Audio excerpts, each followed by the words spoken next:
নেবেন। ইতিমধ্যেই বাংলা বর্ণমালার স্বরবর্ণ এবং ব্যঞ্জনবর্ণ দেখেছি এবং শিখেছি।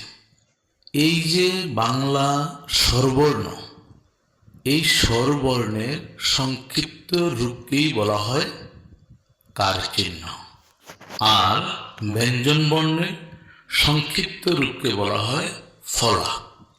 এই টিউটোরিয়ালে আমরা স্বরবর্ণের সংক্ষিপ্ত রূপগুলো অর্থাৎ কার চিহ্নগুলো পড়ব।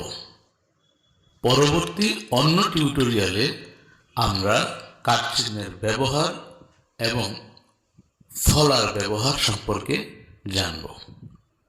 তো চলুন আজকের ক্লাস শুনি। আকার, রস্যিকার, দীর্ঘিকার, হ্রস্বকার, দীর্ঘকার, ঋকার, একার, ঐকার, উকার, ঔকার। আবার বলি, আকার, রস্যিকার, দীর্ঘিকার, হ্রস্বকার, দীর্ঘকার, ঋকার, একার, ঐকার, উকার, ঔকার।